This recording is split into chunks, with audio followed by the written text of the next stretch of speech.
সীমান্তে হত্যা শূন্যে আনার কথা বলার দিনই একজনকে হত্যা করা হয়েছে বললেন মির্জা ফখরুল। প্রধানমন্ত্রী শেখ হাসিনার ভারত সফর প্রসঙ্গে বিএনপির মহাসচিব মির্জা ফখরুল ইসলাম আলমগীর বলেছেন, বলা হয়েছিল সীমান্তে হত্যা জিরোতে আনতে হবে। যেদিনের কথা বলা হয়েছে সেদিনই দিনাজপুরের সীমান্তে একজনকে হত্যা করা হয়েছে, আর দুজন নিখোঁজ হয়েছে। এই হচ্ছে প্রাপ্তি। প্রধানমন্ত্রীর ভারত সফরে বাংলাদেশের দৃশ্যমান কোনো অর্জন নেই বলেও মন্তব্য করেন মির্জা ফখরুল।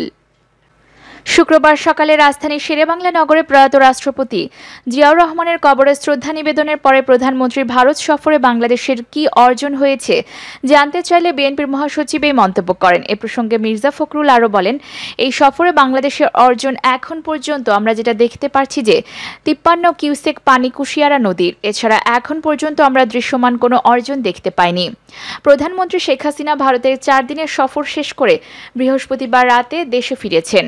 এই সফরকালে কুশিয়ারা নদীর পানি প্রত্যাহার, রেলের আধুনিকায়ন সহ বিভিন্ন বিষয়ে ভারতের সঙ্গে 7টি সমঝোতা স্মারক স্বাক্ষরিত হয়েছে। বিএনপির মহাসচিব বলেন, আমরা আগেও বলেছি যে সরকার মরিয়া হয়ে উঠেছে। আপনাদের নিশ্চয়ই মনে আছে যে এই সফরের আগে পররাষ্ট্রমন্ত্রী বলেছিলেন তিনি ভারতীয় নেতৃবৃন্দদের কাছে অনুরোধ করেছেন যে আওয়ামী লীগ সরকারকে যে কোনো উপায়ে টিকিয়ে রাখার জন্য তারা যেন ব্যবস্থা নেন।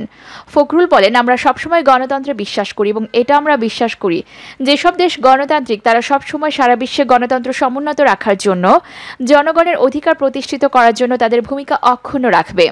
ভারত আমাদের বন্ধু প্রতিম দেশ, গণতান্ত্রিক দেশ। আমরা বিশ্বাস করি ভারতও তাদের যে গণতান্ত্রিক চরিত্র সেই চরিত্র অক্ষুণ্ণ রাখবে।